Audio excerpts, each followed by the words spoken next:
Mwese muri kunyumva uyu munsi nanjye ubwanjye ndimo. Iyi Imana itadukingira akaboko mu mwaka wa 2032 twari kuzahura n'ikintu gikomeye cyane. Ku buryo isi yari buzabiri mu kaga gakomeye. Kuko hari ikibuye kinini cyo mu isanzure cyari cyabonetse. Abahanga bakise 2024 YR4. Iri buye ni rinini. Mu gihe icyo kibuye cyatangiraga gukurikiranwa, imibare yatangiye kwerekana ko hari amahirwe y'uko icyo kibuye cyazagonga isi ku itariki ya 22 Ukuboza 2032. Wari buzaba ukiriho, amahirwe yageze kuri 2.3%, nyuma za no kuzamuka agera kuri 3%. Ushobora kuvuga uti ariko 3% ni gake. Ariko tekereza ku mahirwe 100, 3 muri yo yashoboraga kurangira ikibuye kigonganye n'isi. Urabyumva? Kandi ntabwo twari tuzi neza aho ibintu byari burangirire. Ese koko isi yari igiye guhura n'akaga gakomeye? Yego, kuba isi yari igiye guhura n'akaga gakomeye ibyo simbigarukaho. Bamwe muri mwe mwari gupfa cyangwa se abana banyu, inshuti n'imiryango, abari kugeza muri 2032 bari gupfa. Kubera ko mbitekerejeho neza, nibuka ko mwese uko muri kunyumva ntabwo mwageza muri 2032. Hari abatazagezayo. Biratangaje, ntabwo ndi kugutera ubwoba. Gusa impungenge ndazikumaze, humura ntabwo ibyo bikibaye. Ariko se ni iki cyabaye kugira ngo iryo buye rive ku murongo ryariho ngo ritazagongana n'isi? Reka mbasubize aho byatangiriye. Njye nitwa Ngendahimana Daniel. Iyi ni Bonakure, hanyuma icara wige. Mu mpera za 2024 abahanga bavumbuye ikibuye kinini kizenguruka mu isanzure, baza kucyita 2024 YR4. Mu ntangiriro nta muntu wari uzi neza aho inzira yacyo yari kuzanyura mu myaka yari igiye gukurikiraho. Ariko uko abahanga bakomeje kugikurikirana, batangiye kubona ikintu giteye ubwoba. Babonye ko ku itariki ya 22 Ukuboza 2032 inzira y'iki kibuye ishobora kuzaba yegereye cyane aho isi izabiri. Nibwo ikibazo gikomeye cyatangiye rero. Abahanga batangiye kubara amahirwe y'uko iryo buye rishobora kugongana n'isi. Muri Gashyantare 2025 ayo mahirwe yageze kuri 2.3%. Nyuma aza no kuzamuka agera hafi kuri 3%. None se 3% ni amahirwe menshi cyangwa ni make? Ibyo byibazeho, gusa rekana nabigusubirize. Mu buryo bworoshye, 3% bivuze ko iyo dufashe amahirwe 100, hafi 3 muri yo ashobora kurangira asteroid igonganye n'isi. Ku muntu usanzwe, amahirwe 3% bishobora kumvikana nk'umubare muto. Ariko ku bijyanye na asteroid ishobora kugonga isi, uyu wari umubare ukomeye cyane ku buryo abahanga batari kuwusuzugura.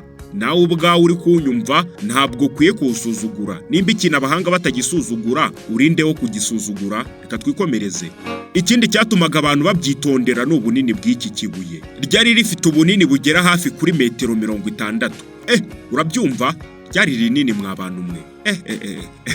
Nta muntu wari busigare. Tekereza ikibuye gifite ubunini bungana n'inyubako y'amagorofa menshi. Ukuntu kiba kigenda mu isanzure ku muvuduko ukabije, maze kikaba gishobora kugwa ku isi. Urabyumva? Uzafata akabuye kangana n'umusenyi, ubundi ugaterere hejuru, nikamanuka kakakwituraho, uzumva ukuntu wumva igihorihori kirobotse. None iryo buye urumva iyo rigonga isi? Akantu ko gupondama nyine.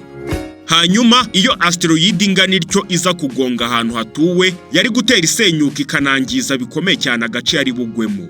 Wikibwira uti yari bugwe nko muri Aziya. Oya, hari n'igihe yari buzi kigwira hano mu Rwanda, ubundi tukipfira. Kuko ntabwo byari byakamenyekana aho yari buzagwe. Urabyumva? Niyo mpamvu iyo asteroid cyangwa iryo buye ryabaye rimwe mu yateye impungenge cyane. Abahanga bakomeje gukusanya amakuru menshi uko bishoboka bakoresheje telescope zitandukanye, bareba aho iki kibuye kiri, aho cyaturutse n'umurongo gikurikira mu rugendo rwacyo. Kuko hari ikintu gikomeye cyane. Iyo ubonye asteroid bwa mbere, nuhita umenya neza aho izabiri nyuma y'imyaka 7. Ariko iyo ubonye amakuru menshi, ushobora kugabanya cyane ako kajagari ko guhera mu ihurizo, ukamenya neza aho izabiri mu gihe runaka. Bityo uko amakuru mashya yakomezaga kuza, ibintu byatangiye guhinduka. Amaherezo imibare yatangiye kumanuka cyane. Aho kuba 2.3% cyangwa 3%, amahirwe yo kugonga isi yaragabanutse kugeza aho abahanga bemeje ko iryo buye ritakiri ikibazo ku isi muri 2032. Alleluya. Nazubu ivuga ko nta kaga gakomeye ko kugonga isi kariho. Ntabwo tugipfuye.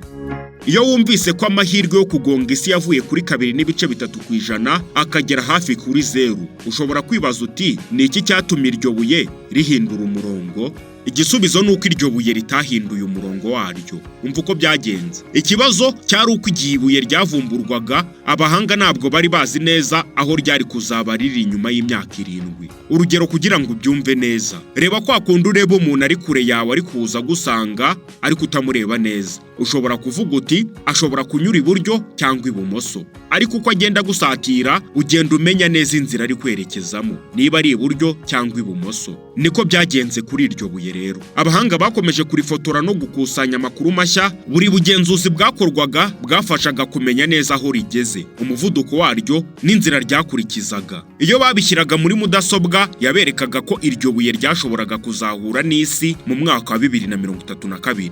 Ibyo ariko impamvu mudasobwa biberekaga nuko mu ntangiriro isi yari iri mu karere gato cyangwa umurongo asteroid yashoboraga kuba izanyuramo. Niyo mpamvu imibare y'amahirwe yo kugonga isi yazamutse ikagera kuri 2.3% ndetse nyuma ikagera kuri 3.1%. Hiyongeyeho n'igice kuri 3.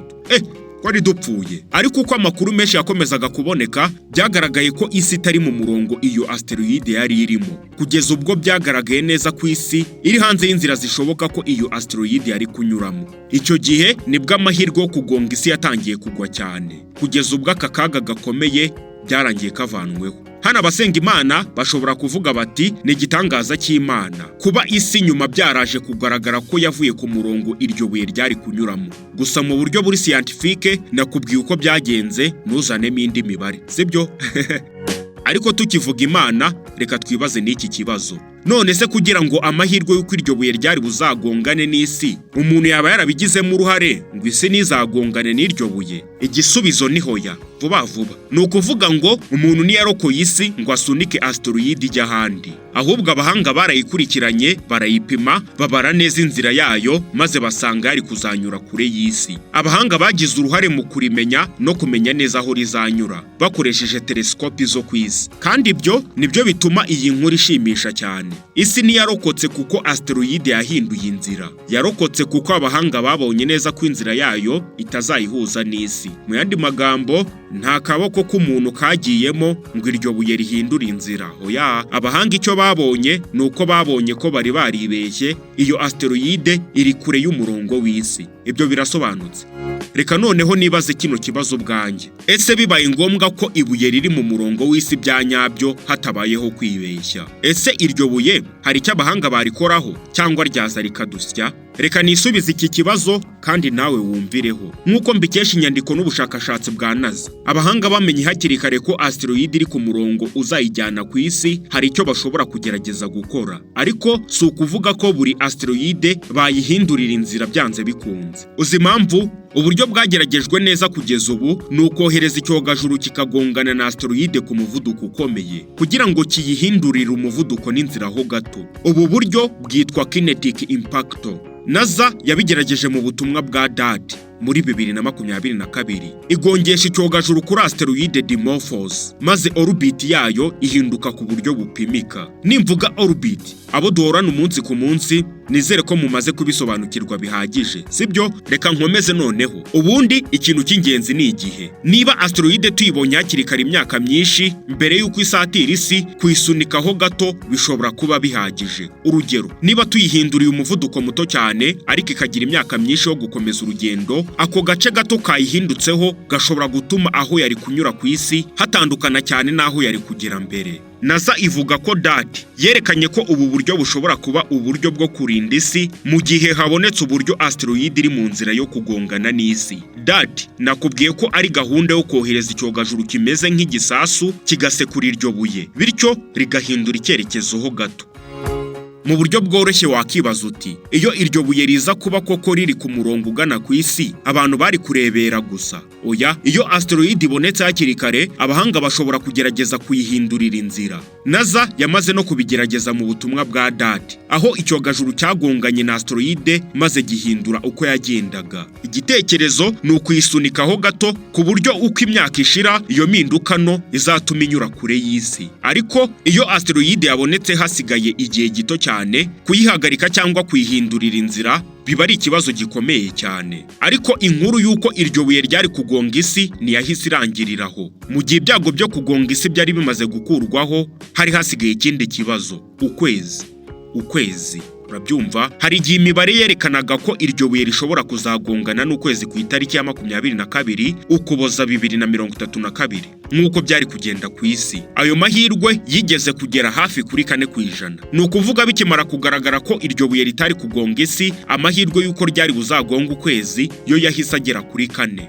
Umva impamvu. Abahanga bakomeje gukurikirana iki kibuye, harimo no gukoresha James Webb Space Telescope kugira ngo bamenye neza aho kizaba kiri muri 2032. Ku bantu batazi, James Webb ni telescope nini iri mu isanzure, hafi ya kilometero 1.5 miliyoni uvuye ku isi. Aho iri ikoresha ibikoresho byayo bikomeye kugira ngo yitegereze inyenyeri, imibumbe, asteroide n'ibindi bintu biri kure cyane mu isanzure. Mu yandi magambo, James Webb niyo telescope nini hambaye irenze n'izi zose ziri ku isi abashakashatsi bakoresha, kuko yo yoherejwe mu isanzure. Nizere ko nibyo bisobanutse.